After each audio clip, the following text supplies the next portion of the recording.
Welcome to the Human Capital Innovations Podcast, your go-to source for personal, professional, and organizational growth and development. We hope you tune in often for all things people management, organizational development and change, organizational leadership, and social impact related. Maximize your personal and organizational potential with Human Capital Innovations Podcast.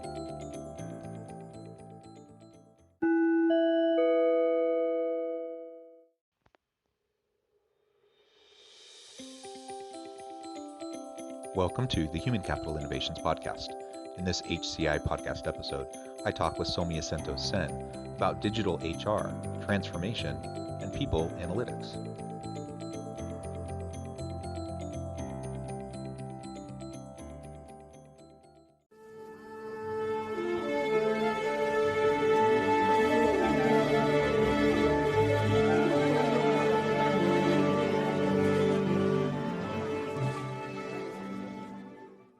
Soumyasanto, welcome to the Human Capital Innovations Podcast. Thank you, Jonathan. I'm glad to be here with you. Yeah, I really appreciate you joining me. You're joining us from Frankfurt, Germany. So it's evening there, it's morning here in Utah. It's a pleasure to have an opportunity to talk with you today. And we're going to be focusing on your area of expertise, which is around digital HR, transformation, and people analytics. And we're going to be exploring those topics and what that all means for the world of work and the future of work.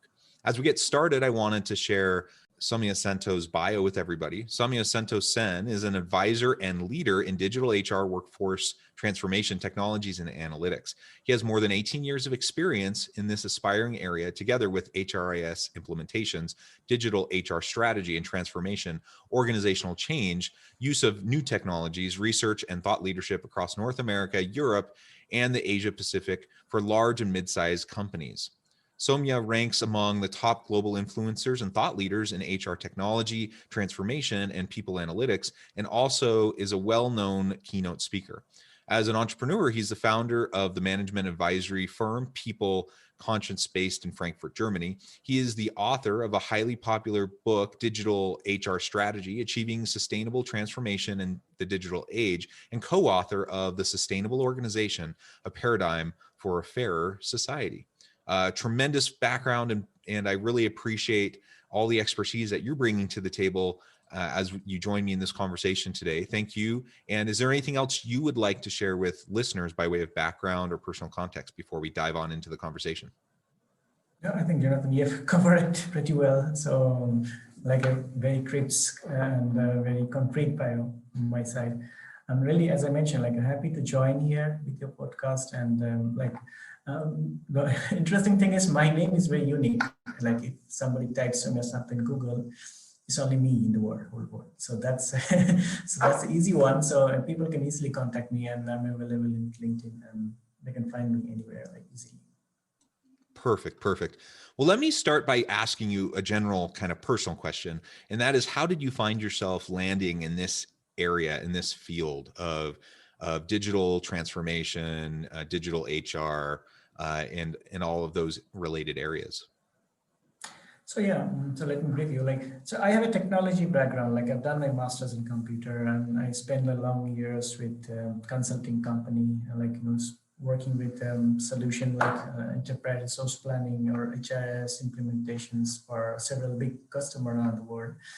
And what I feel from that time, like it's always a big challenge, because especially when you take the respect from the HR, from the HR function compared to other functions, it's always a big challenge in terms of when you say from the IT perspective, when you say from the digital perspective, because HR itself is also a cost center for overall the organizations. So there is not many interest to invest a lot in terms of from the IT investment. And on the other hand, like HR is very much process driven.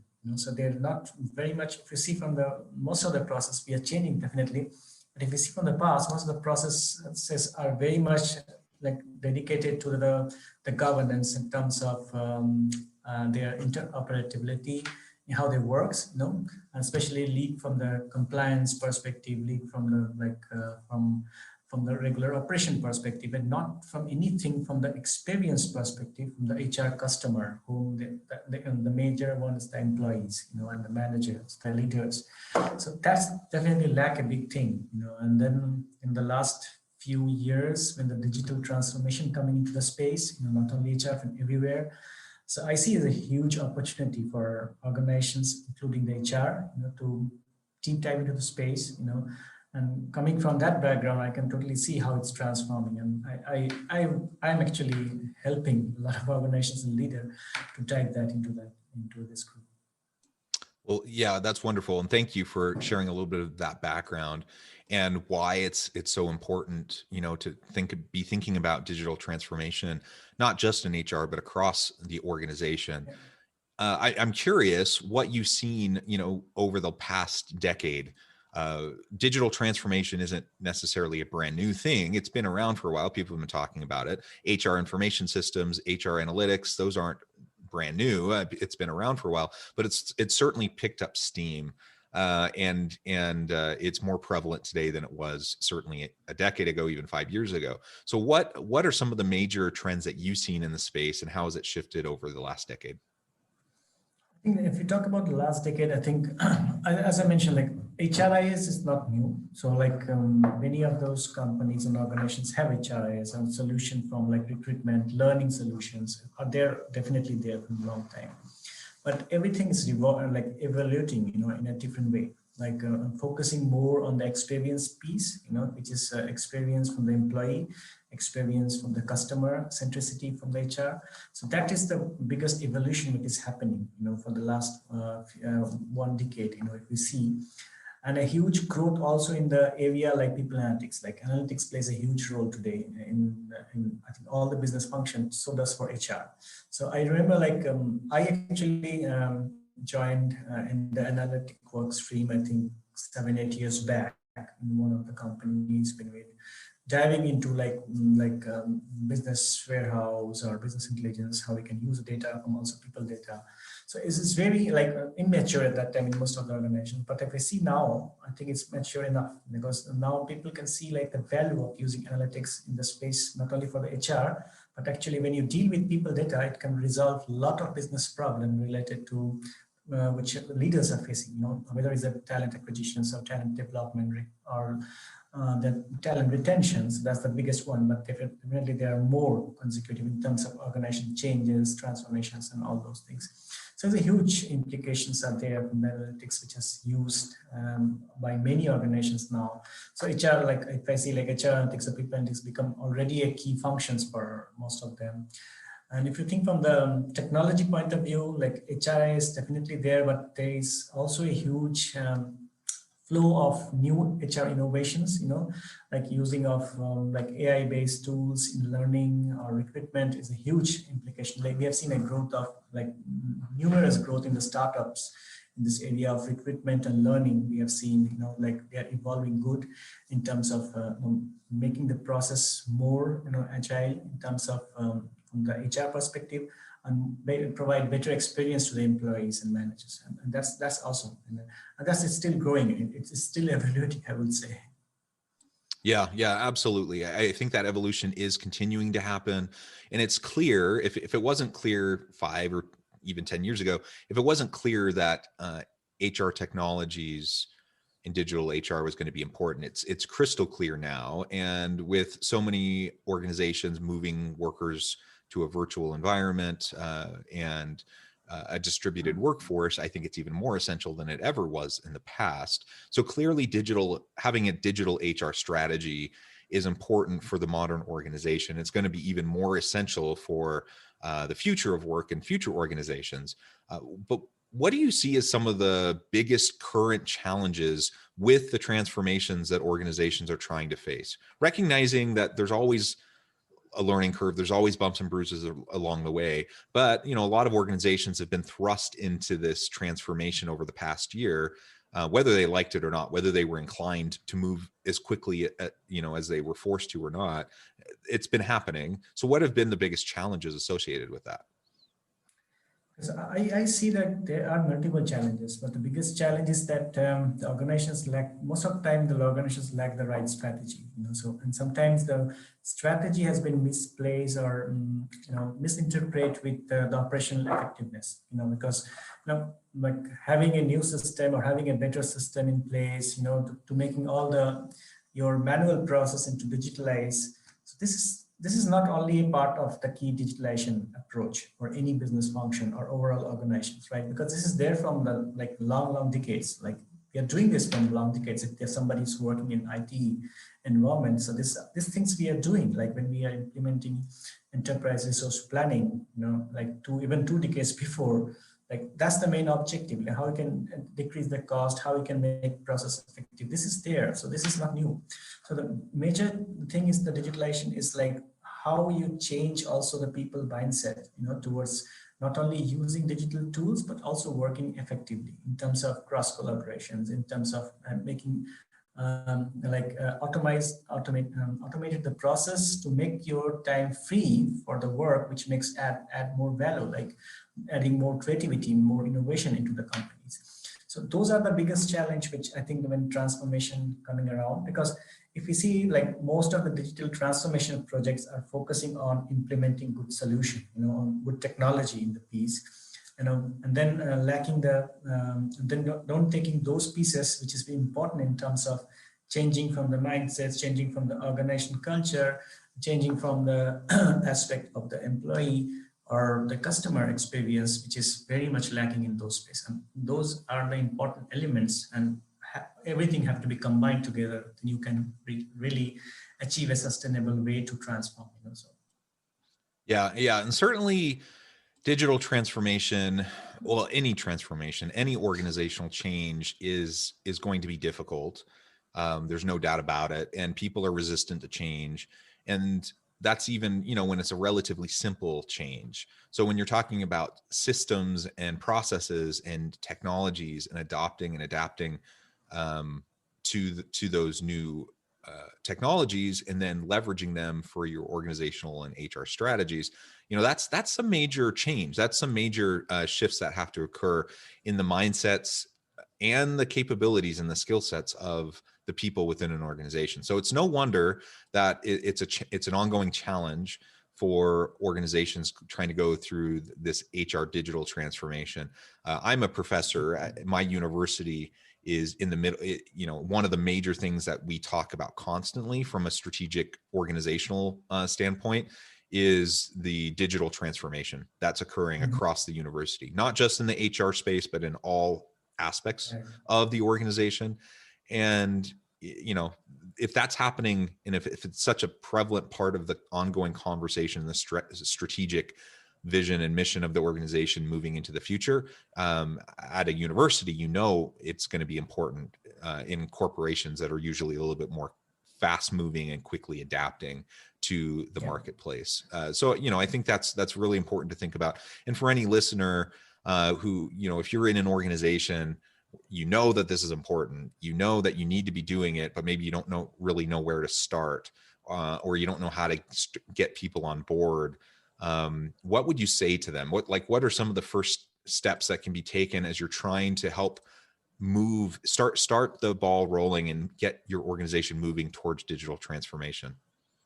I think I always prefer to suggest start with the problem, right? So start with the business problem, and the business case, where your business and company wants to go, from there, whether you want to change your own business model, are you really looking forward for a different way to going forward?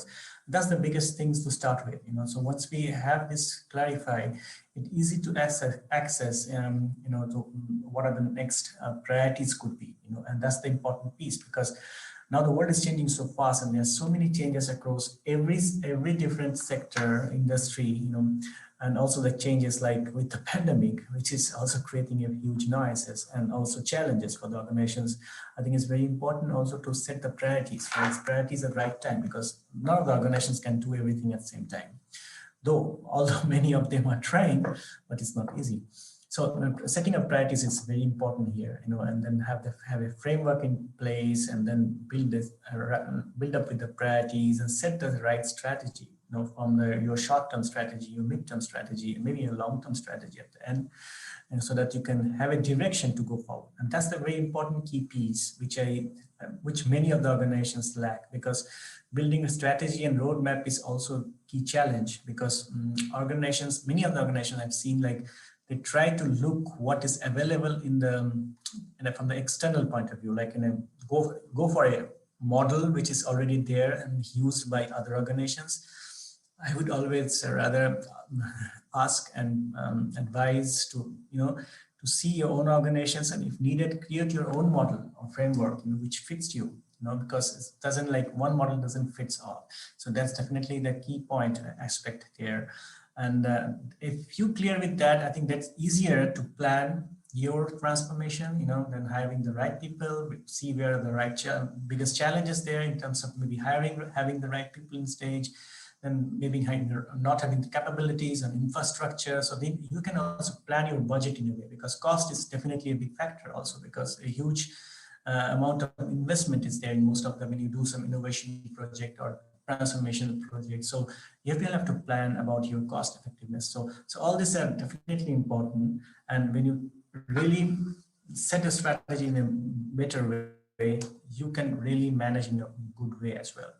And that's a very important key aspect here when you really start with the transformation. Start with your own challenge, not just relying on what is in the current trends, but rather your own.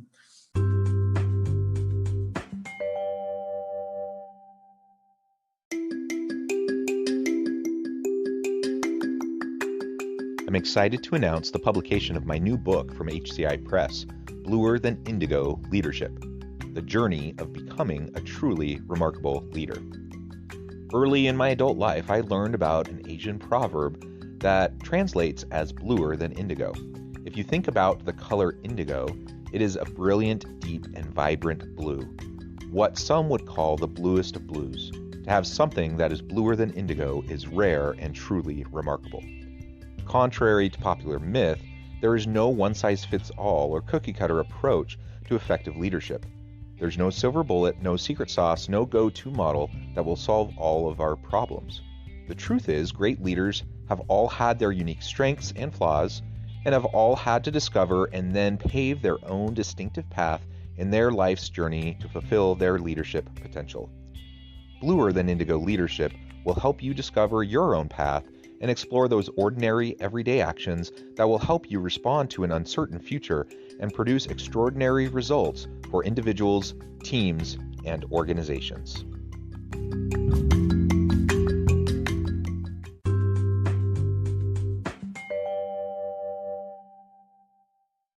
Yeah, that's some great advice. And I think there really is a temptation for organizations and for leaders to just hop on the bandwagon, the latest trends. And looking at industry and looking at best practices to try to inform and shape the direction you want to take. There's value in that, of course, but just jumping on the trends is probably not going to suit you well. And your organization's unique. So even if other organizations are being very successful with a particular package or software or a particular approach, that doesn't necessarily mean it's going to work for you. So you can't sidestep or find a shortcut to that transformation. You have to go through the difficult process of having those conversations, and like you said, figuring out really what your organization needs, where the gaps are, and what might be able to help fill those gaps. Having those conversations, those strategic discussions is going to be super important, unique to your organization, just like any other strategy or any other approach that you might be wanting to take. Another point I've seen, I want to mention it here, because I've seen in many organizations, like I've seen like within organizations, there are multiple initiatives from the digital perspective, So I don't see like many of their functions are working as a cross-functional unit or cross-collaborating to each other. So I've seen also like a lot of organizations saying like we have different initiative, one by marketing team, one by our digital innovation hub, we have our HR different, finance different. So this is also a huge challenge at the end of organizations, because it's bundled up huge cost. And we can see like, and it has been seen like a lot of the work are actually done in a silo and also repetitive. They're doing the same work in a different area, and not only in the function, but also if we talk about global organizations, this is same has been seen when this has been initiative by a country is doing different countries is doing different initiative and not aligned on one single strategy. And this actually leads to a huge amount of increase in the cost and efforts, and actually not a good direction for the organization. I think, and that's also one of the biggest thing which is ignored in transformation project. They don't cross a line within the globally or regionally, like wherever it's applicable, rather than started by their own. And this is something could be very risky. Yeah, that's another really good point. And you bring up something I think that's super vital, whether we're talking about digital transformation or any sort of organizational change, is that if we have initiatives that are siloed and we're not working in cross-functional teams and we're not getting out of those silos, we're going to have all sorts of inefficiencies. We're going to have all sorts of duplication of effort. It's a huge waste of time and resources when we're not coordinating and collaborating more tightly. So we have to get out of the silos. I get it. It's hard.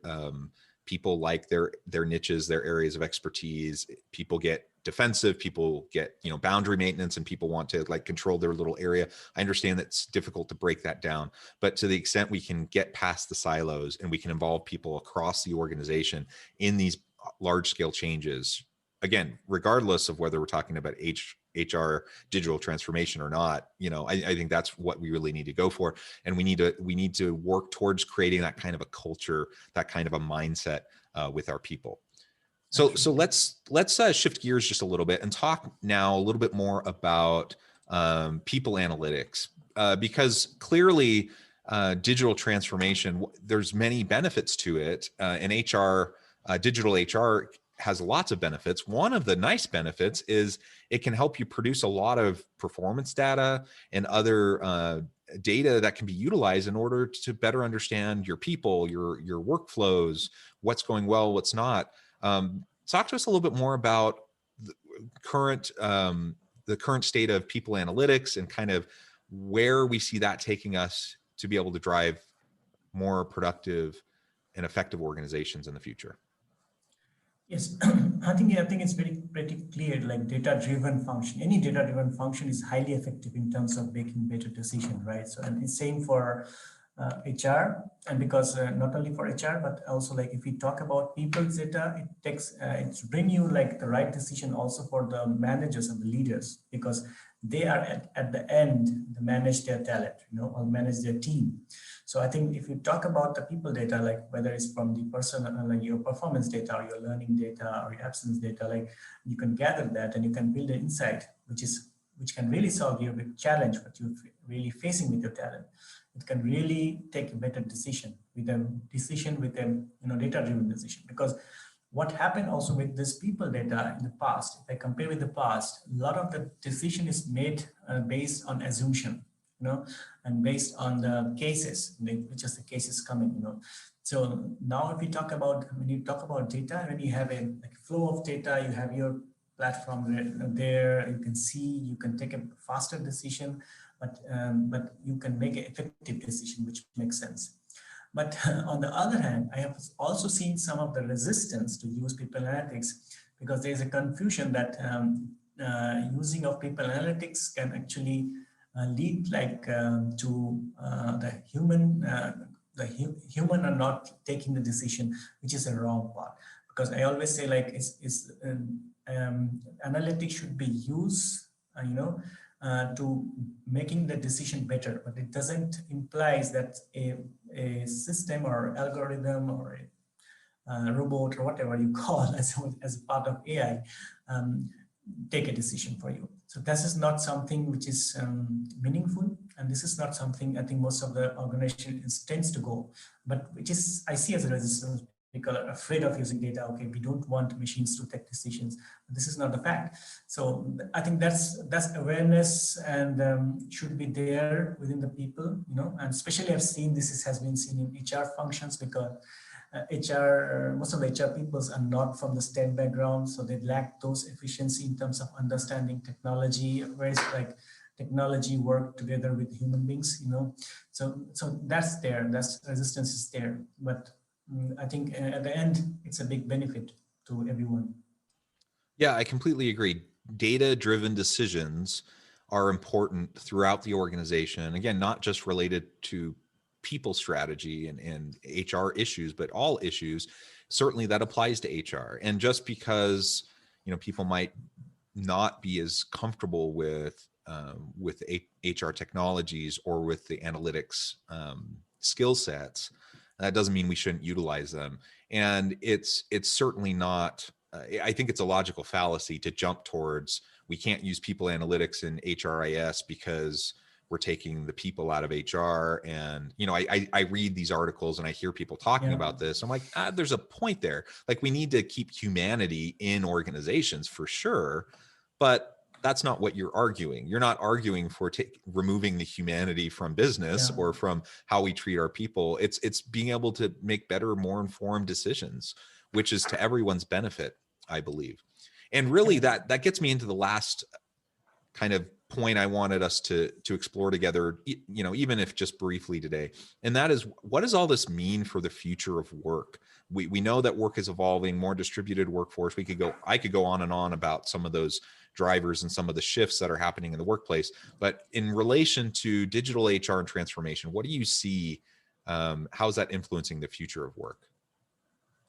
I think the major challenge or change in the future of work, you already mentioned the hybrid work model. So the working model is going to change for sure. It's already changed, but I think even in post-pandemic world, it will be definitely going to impact a huge for the organizations, most of the organizations at least. When you say like changing in working model means also adding more flexibility, a new way of working in terms of that. Like, I think everyone can recognize, like, when somebody working from home or working from an office or a dedicated space is totally different, and that's a totally different environment, a new way of handling things. But on the other hand, it has some pros and cons, so some advantage, but also disadvantage as well, because that's why we talk like hybrid mode could be a best solution. So definitely working model is one area where you can see that new ways of working can change. The second point I will mention, which we also discussed during this podcast, we have to move from a bureaucracy world to humanocracy world. I think that's more effective, so to working in a more collaborative way, removing the silos, and that's is a huge change in the culture, also change of new way of working, because the old working style and working habits doesn't going to fit into this. So this is also changing, and this actually going to help organizations in terms of the relevant transformation to achieve, but also a good culture where people feel more secure, trusted, and they're more flexible in terms of sharing thoughts, bring innovation. So this is definitely another key aspect, which is I see, which is coming from this change in the world, which is coming definitely added advantage with digital piece. And the last but not the least is about the skills, upskilling and learning, which is also a very key aspect of any future of work on any organizations today. And I think that's also a huge, I would say, not in a good shape. If you say most of the organizations like managing the skills and then managing the competencies, based on that you plan your workforce, and plan your workforce mobility or workforce planning. So all these are definitely not integrated in most of the organizations today. And then which upskilling is needed, and which skills are going to obsolete, which skills are coming new, like what type of training we need to provide, how we can develop the employees, what are the career aspirations for the employees. All those things are there, but it's not integrated somehow. So this is something which is huge, going to change, because the organization have to apply this, moving towards more we call skill-based career, more skill-based career or skill-based talent management, rather than old typical talent management based on their own different curve. So this is a huge change which is going to happen also with the organizations if we talk about future of work. Yeah, wonderful. Well, it has been a real pleasure talking with you. The time has flown by and we've only scratched the surface. I'm sure there's so much more we could talk about, and you are welcome back on the podcast anytime. I'd love to continue to pick your brain about current trends and future shifts and things related to that. Thank you for joining me today. Before we close, I did want to give you a chance to share with listeners how they can get connected with you, find out more about your business, and anything else you'd like to say by way of final word on the topic. Thank you, Jonathan. I think I mentioned for me to contact me is very easy. Like you can find the best easy ways to contact me via LinkedIn, because that's the way I can easily reach. And I use as a LinkedIn as more like my personal contact point or database. So it will be helpful, for easy to contact me. And anytime, you can also see my articles, my book, also Digital HR Strategy, which I mentioned about a lot of things which we have talked today, so about the future of work, about the digitalization of HR, where it's going. So a lot of things has been explained there. So you can always grab a copy of that. And looking forward to know and learn and share more in the future, because that's my key motto for life, sharing and learning. Wonderful. Thank you so much. I really encourage listeners to reach out, get connected with Soumyasanto, and find out more about what he can do for you. Check out his book. And as always, I hope everyone can stay healthy and safe, that you can find meaning and purpose at work each and every day. And I hope you all have a great week.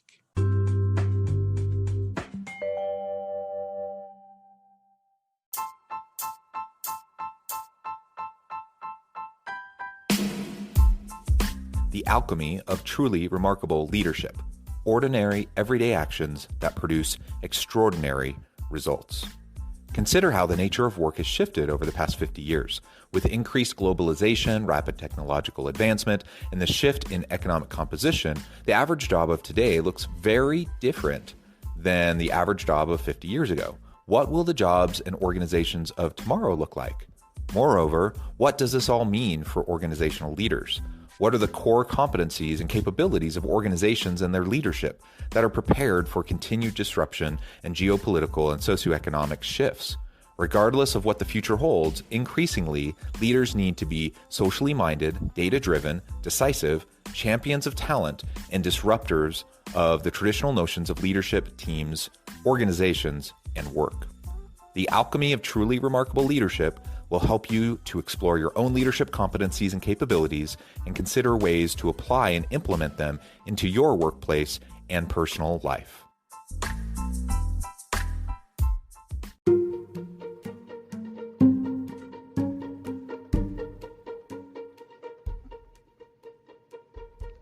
Check out Human Capital Innovations magazine, Human Capital Leadership. Human Capital Leadership is a free, interactive e-magazine with the mission to help individuals, leaders, and organizations find innovative approaches to maximize their human capital potential. We publish issues quarterly in August, November, February, and May. Take a look at the latest issue and let us know what you think.